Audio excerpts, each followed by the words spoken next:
Eva Witesman is a professor at Brigham Young University and director of the Ballard Center for Social Impact, where she develops leaders with the faith and skills to solve complex social problems. A scholar of public management, pro-social business strategy, and nonprofit management, she teaches and writes about how people and organizations create impact through effective tools and institutions. Eva is the author of Reimagining Nonprofits, published by Cambridge University Press, and several forthcoming books, including 2 edited volumes on the pro-social practice of business. Her work blends research, spiritual insight, and practical tools to help individuals flourish, strengthen their communities, and lead with integrity. Welcome back to Born to Lead. We're your hosts. I'm Connie Sokol. This is Lattin. And we are so delighted today to have one of our favorites and yours too. It's Eva Witesman. Thank you so much for being with us today. I am so happy to join you today. We are so delighted. We're going to be talking about a variety of things because she is a Jane of all trades. She is a professor. She's a researcher. She's a director at the Ballard Center, and she is stellar at everything that she touches. So we're going to jump right in and find out more about these roles after we have embarrassed her with that beautiful introduction. Maddie. So Eva, how have you developed as a leader at Brigham Young University? So I love that question in part because for a long time, even though I was doing all kinds of leading, I didn't actually realize I was a leader until someone else called me that. So I was the chair of the Faculty Advisory Council here at BYU, and I had served for a couple of years in that role. I was meeting regularly with the BYU administration. I was sort of wrangling the interests of faculty. I even had the title of chair.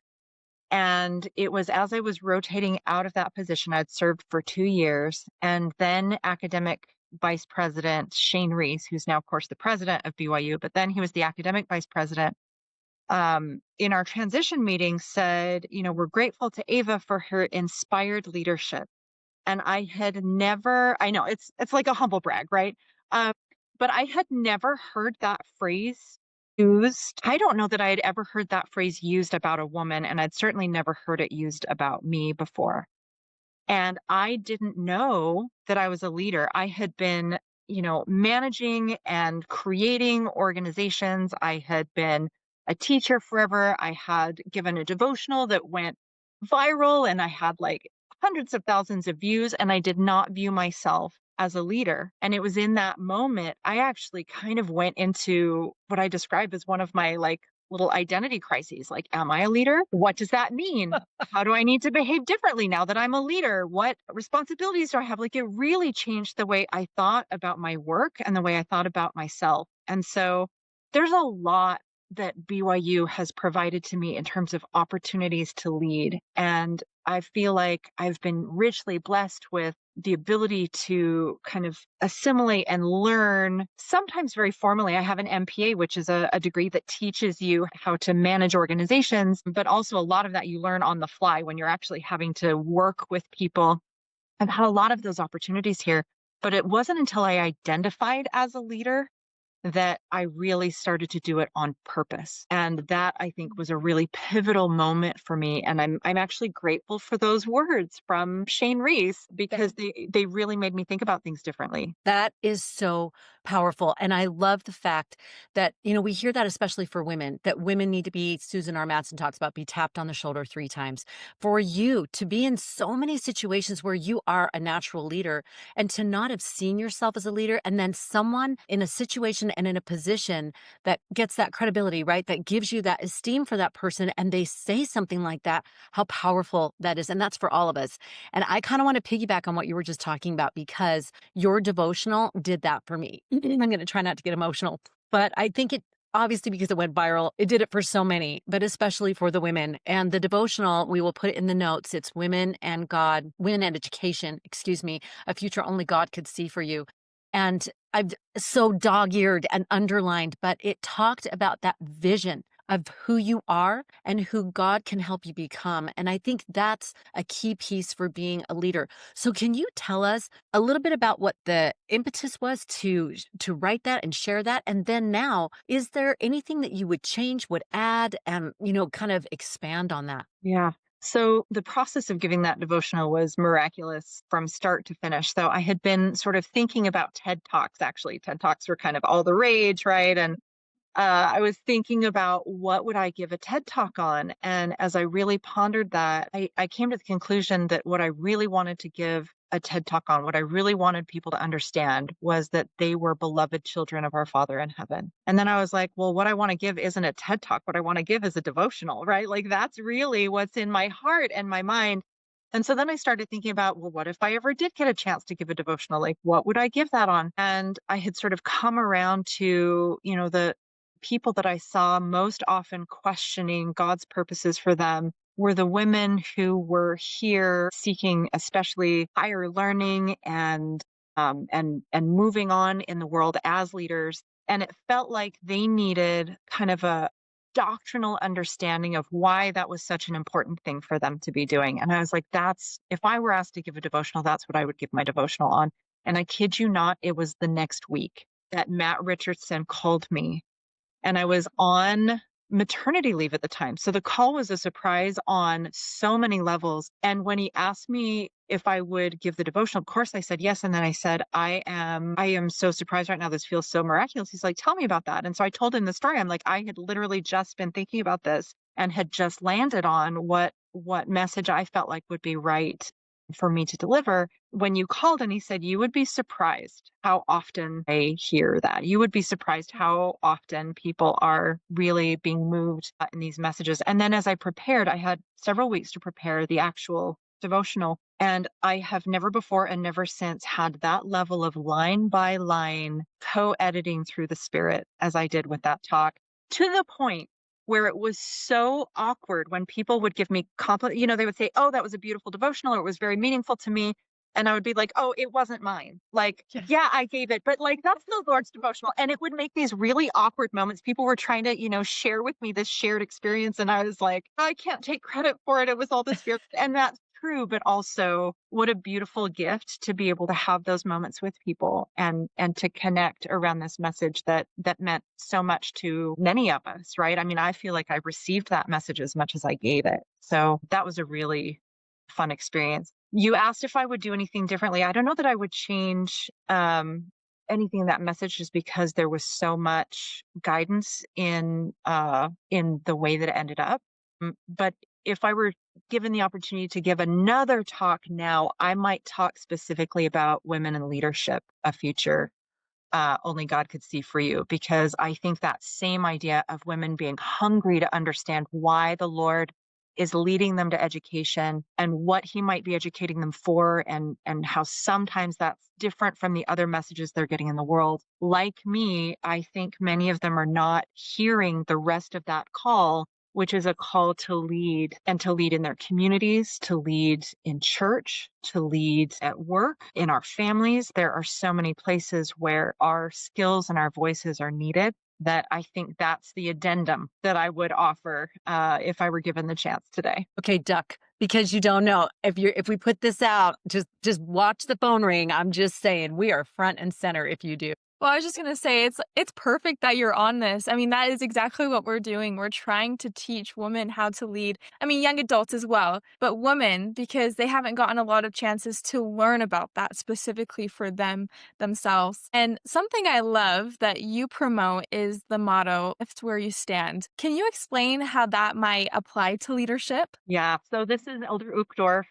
That's where I borrowed that. He tells this story about trying to move a piano. This group of people was trying a ton of different ways to move this grand piano. They had a hard time doing it until someone said, everyone stand shoulder to shoulder and lift where you stand. And I thought that idea was so powerful, because I think in the world, we often think about leadership as a hierarchy, and we think about a leader and we think about followers. But if you actually look at the Lord's way and the way that he structures his church, his priesthood, and really his work more generally, it's all based on this principle of counsels and stewardship.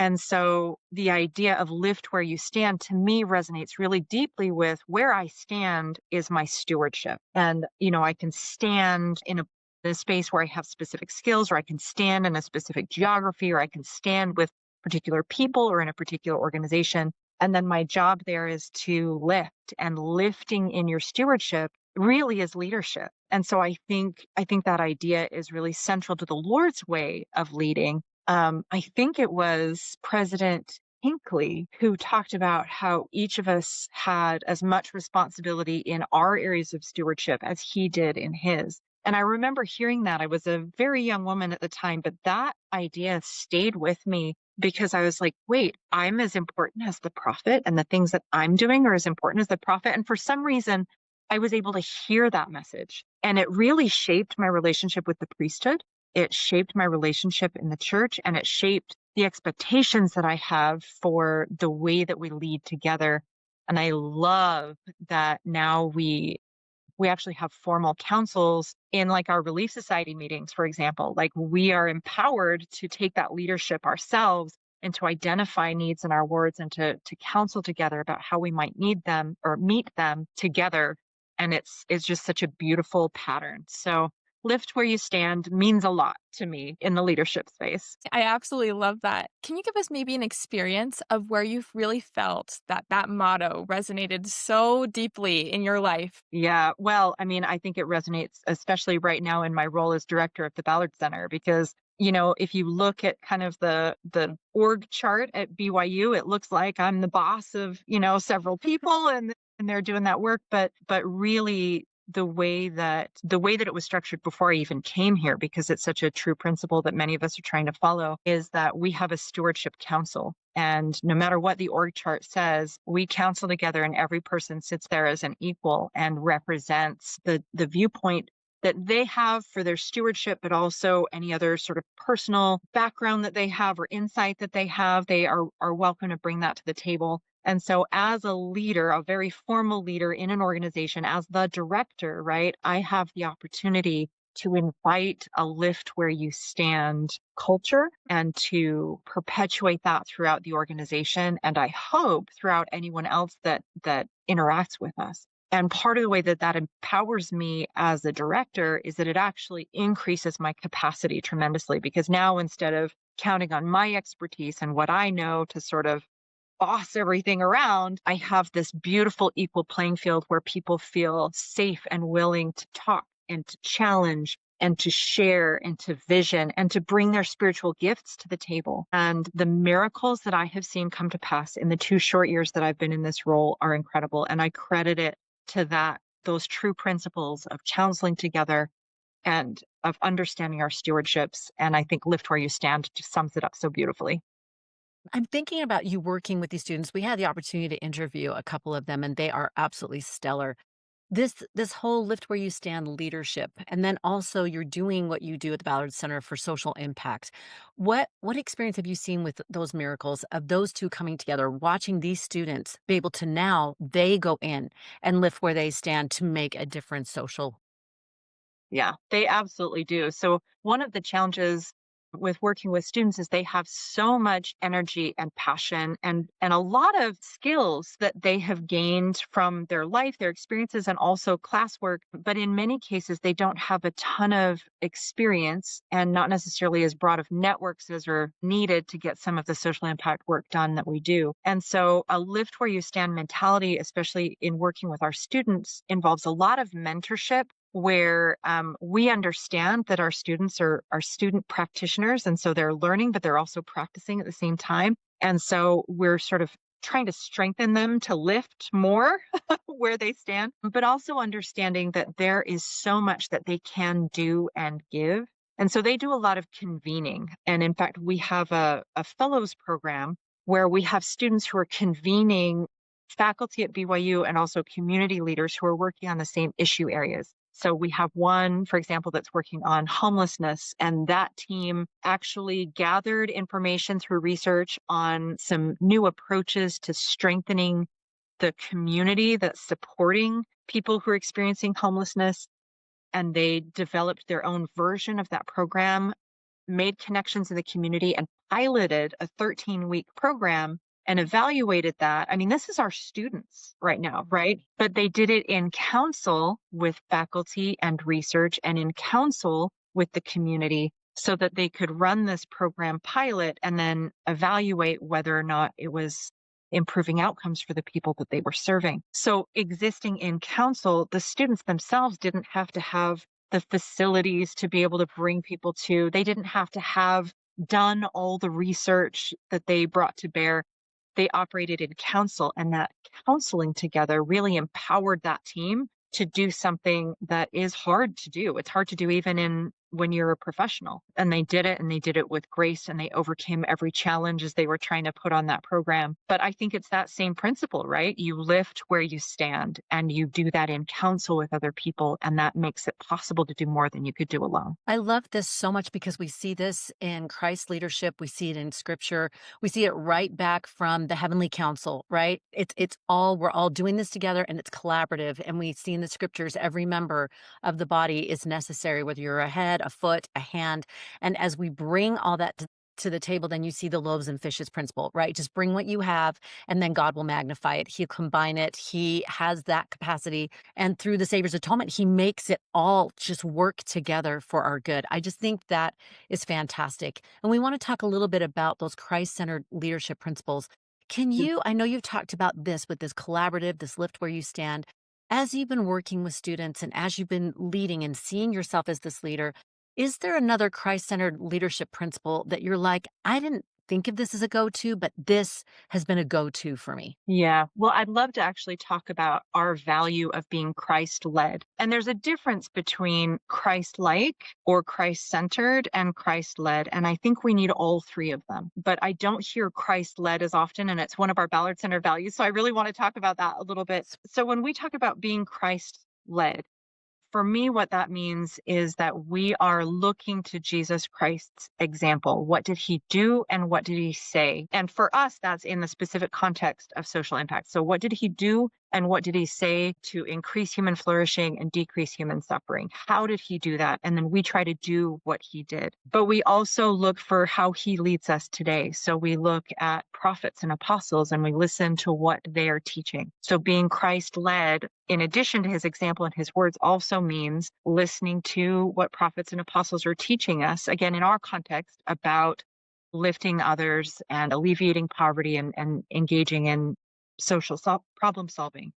And then the third way that we encourage folks to be Christ-led is to cultivate his voice through the Spirit. So how is he leading you right now to make choices? And what is he directing you to do through the Spirit, and really cultivating that as a leadership skill? So it's different from Christ-like, although there are elements of that certainly. And it's a little different from Christ. Well, I mean, it's not that different from Christ-centered because it is a very Christ-centered approach, but it's very intentionally being led by him. And I don't think Jesus would say that he was Christ-led, right? So I don't think it's quite Christ-like in that way. It's not something that he would necessarily describe, but he did say, follow me. He did say, I'm the light that you should hold up, right? He did encourage us to do that. And so that's kind of that principle that we really embrace here at the Ballard Center is being Christ-led. And that has led to a lot of really important discoveries for our students as they were trying to solve problems, trying to figure out how to work with different populations around the world, how to love the one. The number of times we said, let's turn to the scriptures and see what problem Jesus solved that was similar to this, and what did he do and how did he do it, and what does that mean about what we should do right now? And it changes the game, because it's easy to look to a million other sources for what you should do right now and how to do it right. And we bring in all good things, but we have to be centered and rooted in Jesus Christ's teachings then and now, and what he actually did. So good. And I love that with the led, the Christ centered just feels more of being, and then the led is more becoming. It's the action step. Yeah, it's And what look you at do. that. Yeah, where we think we don't have a handbook, and then we're looking, like you said, to lots of resources. Like you said, they're great out of the best books. That's what we seek.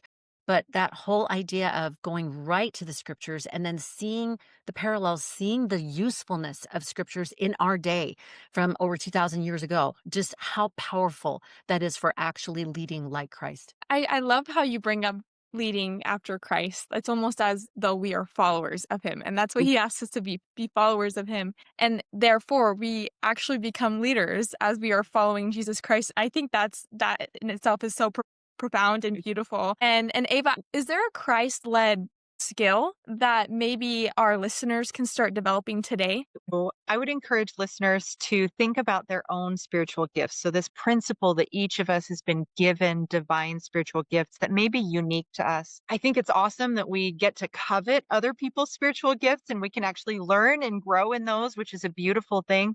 But I also think with that principle of lifting where you stand and sitting in counsel, what I would really encourage people to do is look inward and understand which spiritual gifts you've been given and to develop those first and to be really good at those so that you are showing up in counsel with a strong contribution.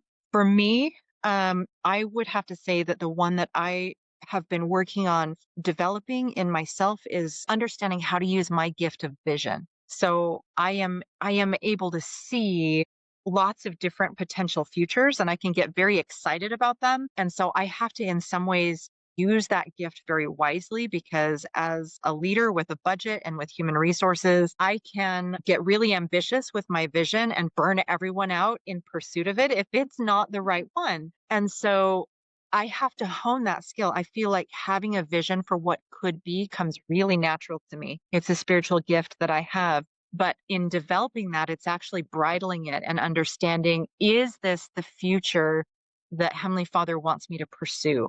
Is this what I should be committing my resources and our council's resources toward? And so understanding not just that I have this gift of vision and sort of leaning into that and thinking, oh, that's amazing, that's so fun, but also understanding that there comes a responsibility with that spiritual gift. And I need to develop the skill set around that spiritual gift that will allow me to use it as an instrument in God's hands rather than kind of running wild with my own version of it, even though it was something that came naturally to me.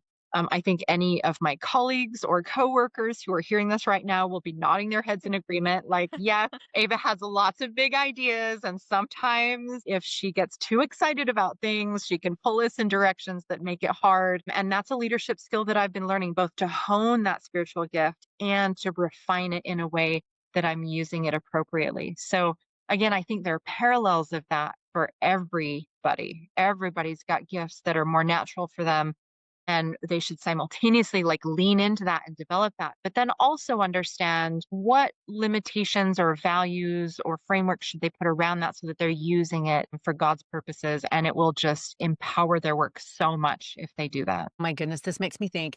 Lindsay Robbins just spoke at a conference, Elder Lindsay Robbins, and he made the point about companion virtues. And he Mhm. said they have to come in companionships because it creates balance.